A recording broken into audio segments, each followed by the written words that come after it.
I've got the new DJI Mavic Zoom here. What makes it different than all the other DJI drones? It's got zoom!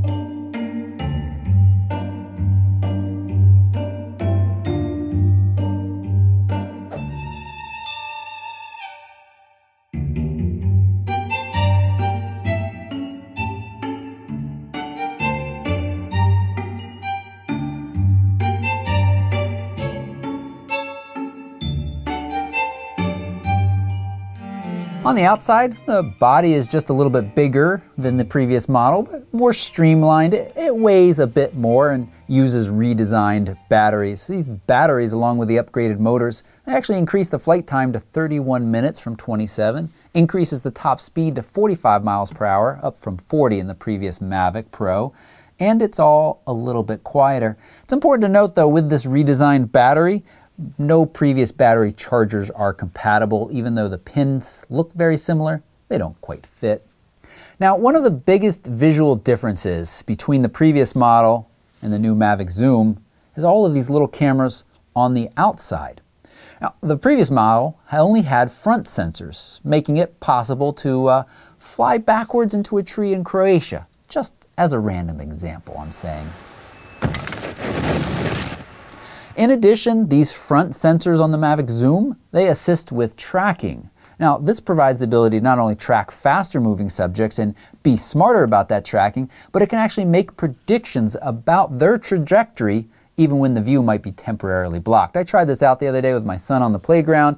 It followed him around the playground structure and then actually ended up in the playground structure and not only managed to continue to track him, but also not crash into any of the little bars that were sticking up into the sky as well. I was pretty impressed, but just a little bit nervous about it.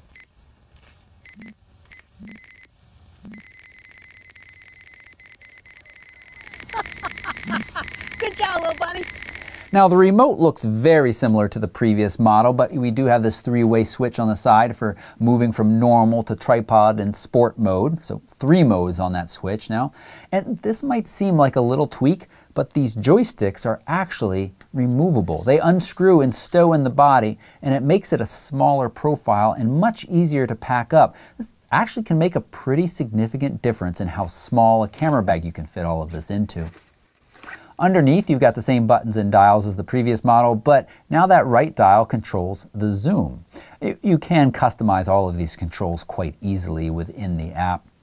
The connection from the remote to the drone uses the new OcuSync 2.0, which that supports 1080 streaming up to 5 miles.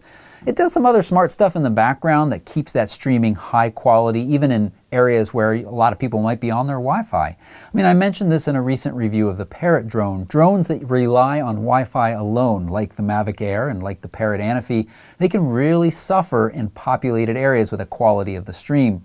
In the week that I've been flying this, the proprietary OcuSync 2.0 has delivered some consistently excellent quality, even at range.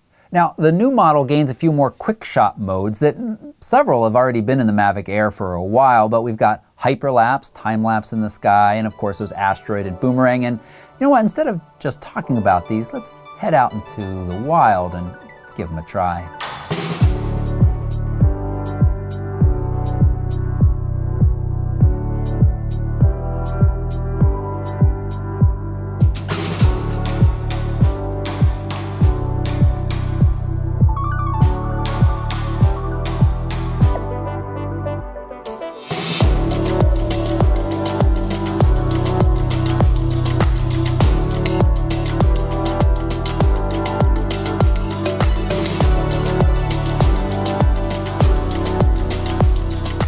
All right, so there's a few new quick shot modes available to us in the Mavic Zoom. And you know, some of these have been available in the previous Mavic Air, like asteroid and boomerang. But now with those cameras at all angles and that omnidirectional obstacle avoidance, I certainly feel a little safer when it's running through those automatic motions. And I know that if I started someplace dumb where it's going to end up backing into a tree, it's going to stop and not actually crash into that tree. That's helpful. But we also have the addition of hyperlapse, which is that time lapse in the sky. And again, all of these are very easy to set up with just a couple of quick presses, and a couple more decisions you need to make for the hyperlapse, like how long you want it to run and whether or not you want it to just stay stationary or move forward through the sky or rotate around a point of interest, are all options available to you. And again, I cannot stress enough how incredibly smooth and stable this footage looks, and it's just a really cool way to make a time lapse from wherever you want of anything you want. You're no longer constrained by having to set up a tripod somewhere. That's cool. And then the newest feature, and one that is specific to this drone, the dolly zoom. That's a very specific type of shot that requires some serious work to get, or at least it has before this drone has come along.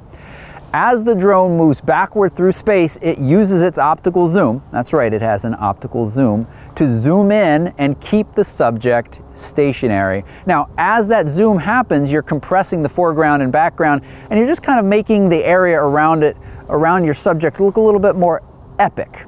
And here's the key, and or the rub, depending on your perspective. If you don't have an epic area, then it just kind of seems like a weird moosh shot. And so now that it's so easy to do with this drone, I feel like we're going to see a lot of these and they're going to lose some of their coolness. But if you're somebody who's frequently standing on top of mountains or in other really epic locations where a quick dolly zoom type shot can add some pizzazz to your work, then it's worth thinking about. Now, one downside to all of these is they are limited to just 1080p resolution. Even though this is a 4K capable drone, when you're doing quick shots, including the dolly zoom, you are limited to just 1080. With the hyperlapse, however, you can save those individual frames and have a larger resolution file if you want to put them together down the road. The defining feature of this drone is the zoom. I mean, it's in the name, Mavic Zoom. It's a 2x zoom at 4K, but if you drop down to 1080, you can actually get a 4x through a digital but lossless zoom. And you know, it doesn't sound like a whole lot, but it can really change the perspective. A 24 to 48 millimeter view on the world can shift pretty dramatically that background difference and get you a little bit closer to your subjects. But then on the other hand, I've been flying the previous model around now for 2 years, and I really struggle to think of the number of times where I wished I could have zoomed in closer and not just flown this a little closer.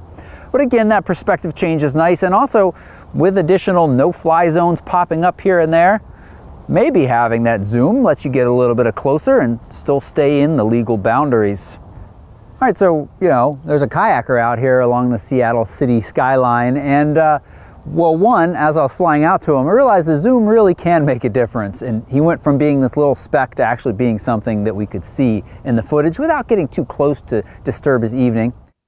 Overall, this is a more versatile drone than the earlier models, but you know, I'm disappointed those quick shot modes are limited to just 1080p in this 4K capable drone. And overall, we've got general image and video quality that's very similar to its predecessor. But if you were looking for your first drone, I mean, that omnidirectional obstacle avoidance and that smarter tracking, I mean, those are really helpful features. And the ability to zoom, that's pretty nice and certainly something to consider. If you are an owner of the original Mavic and are considering upgrading, I would probably skip the zoom unless you have a specific need for that specifically. Hang on to what you have or consider the Mavic Pro 2. My full review of that coming soon. Make sure you hit that subscribe button and the bell to be notified of future videos, drone crashes, and photography tutorials. Links to the drones I talked about in this video, along with the must-have accessories, they're all listed right down below. Thanks so much for watching. Bye-bye.